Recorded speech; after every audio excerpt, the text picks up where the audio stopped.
Property Tribes is on location at the Arla Property Mark conference at Excel in London. We've come to the Rightmove stand and I'm joined by David Cox, who is Legal and Compliance Manager at Rightmove. And David, it's so great to see the industry out in force today, isn't it? And we've got so much to talk about in the sector. Coming to the end of 2021, who could have believed that the property market would have performed like it has and has been so incredibly resilient in the face of the double whammy of Brexit and COVID? It's certainly been an interesting 18 to 20 months, hasn't it? I think we've been very lucky in the property market, and to a large extent because the government trusted agents, trusted the industry to act professionally. It was why it was the first industry unlocked back in May last year, and we have actually had quite a good year. It was rocky last year, but looking at some of the best quarter threes and quarter fours we've ever had last year, and actually it continued into this year, largely helped with government intervention, things like the furloughing scheme and of course the stamp duty holiday. But actually we've had a good year for the property market. It really has bounced back. We're seeing prices rise. I think looking at sort of 7% year-on-year increases at this point in time in terms of house prices and rents, and stock is literally flying off the shelves. So for agents, it's actually been a good year. For landlords, it's been a good year, generally, of course. It's not been rosy for everybody. We've had the ban on evictions. We've got a massive backlog in the courts as well. But it's a swings and roundabouts. This may be what is to come when we think about things like the ban on Section 21. Indeed, and I think just the stats just keep going through the roof. We've had such a shortage of stock for sale and for rent, which has obviously had a huge impact on prices. We've had house price appreciation. I think we've had a notification today, I think from Nationwide, that it's a 15-year high.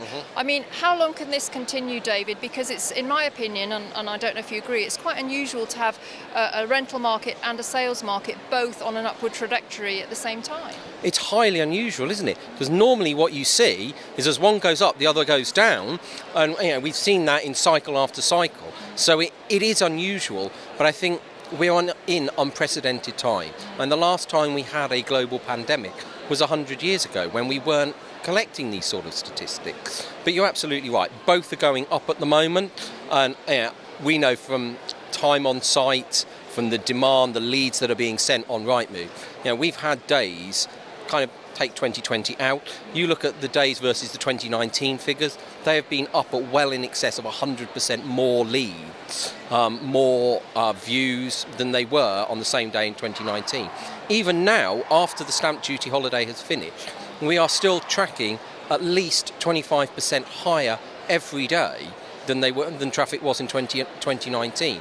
So this is sustaining. Shockingly, I don't think anybody was really predicting this was going to happen, but it is sustaining post the end of that stamp duty holiday. It did dip, don't get me wrong, but there is still a huge amount of demand out there in the market, both sales and lettings. Well, I was one of the people that felt that it would kind of soften up after the stamp duty holiday and the furlough ended. I've been proved wrong. I'm not too upset about being proved wrong on that, but how sustainable can it be, David? We've got the Omicron variant of COVID now kind of casting a pall over everything. How sustainable is it as we go into a hard winter? Is that sentiment going to lessen a little bit, do you think?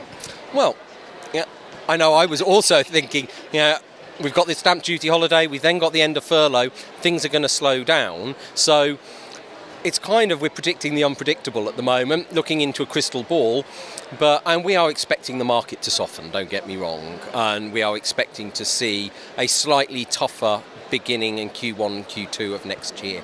But the stats on the ground at the moment aren't actually showing that. So all the pundits are saying one thing, and I agree with everybody else saying this, but actually the stats aren't demonstrating it at the moment. I think it's inevitable.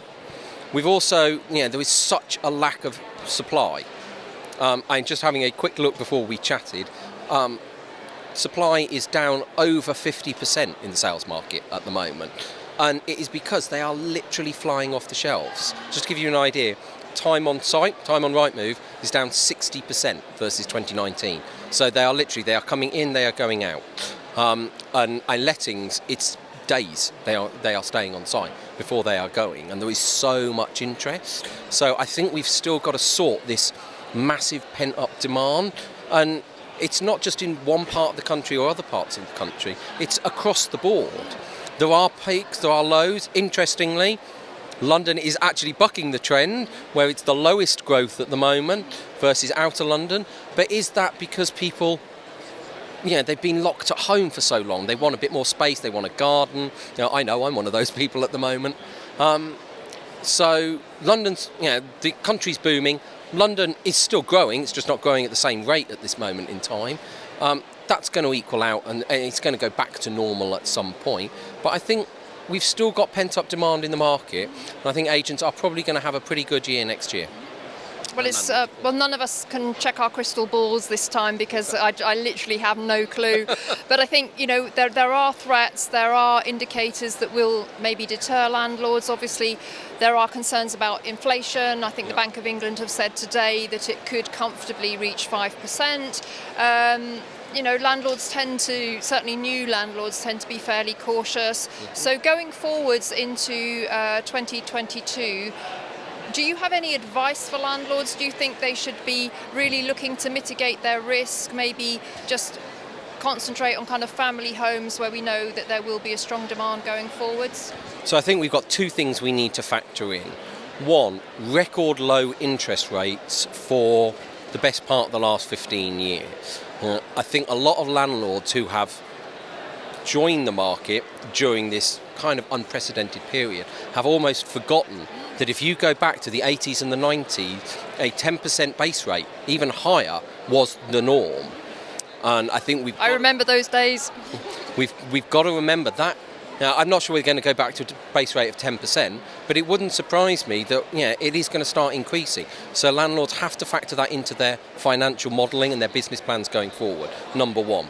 Number two, we've got to think about the renters reform bill that we're expecting we're expecting a white paper at the moment. It's going to turn into a bill, an act of parliament. And what is that going to do? Now, everybody is talking about this is going to be a once-in-a-generation legislative change. We've had the Housing Act 1988 since, 1988, and Section 21. Now, if that is going, what is it going to be replaced with? Are we just going to have tinkering like we've seen? But that's not what people are talking about. It's looking like wholesale reform. So landlords have to factor that one in, as do agents. It's going to be a shake-up of the industry. But I think change isn't bad. Now, this industry, and it's why I love this industry, that it's got the ability to change and adapt. We get bashed and buffeted from left and right all the time with its legislative change, market change, new business models emerging, and yet the sector keeps going. It's very resilient, very adaptable. It's got a great market and it's got a great tenant base. So we will survive, and we've seen that we haven't had Section 21 basically for 18 months, and therefore we can survive without it. And therefore, my view certainly is if the market can adapt, and as long as the government strengthens and protects landlords' rights with what is to come, the revised Section 8, if that's what they're going to do, then I think we will be able to survive. Because Section 21 is what we've got. It's what we've had, it's what we're clinging to. But is it the best? I'm not necessarily sure it is. Because when you get to a Section 21 notice, you're cutting your losses. You're not going to get the unpaid rent back. It's just a question, get them out so I can get the property back, done up, and I've just got to stomach my losses. Now that's not fair. If somebody has drummed up huge debts, you take it for any other service sector, they're not going to just, okay, fine. They will pursue. But Section 21 is, okay, off I go. Whereas if we can get a system where there is equitable, you get your property back, you get it back through an improved and enhanced court system, and you can actually get some of that money back as well, that might actually be better than what we've got at the moment.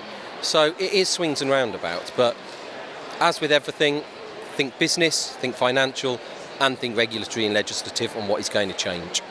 Well, absolutely awesome advice there, David. Thank you.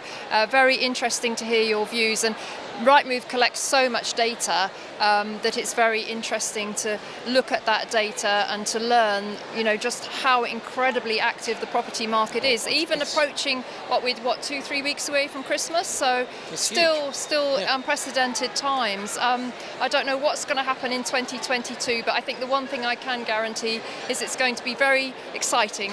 Oh, it's certainly going to be exciting. When is the property market not exciting? It's what keeps us all in this business, because it's constantly changing, constantly evolving, and let's see what the future holds. Well, enjoy the rest of the conference, David. Thank you so much for joining me on Property Tribes TV. We really value your input, and all the best for the festive season. Thank you very much, David and Cox. same to you. Thank you. Bye-bye.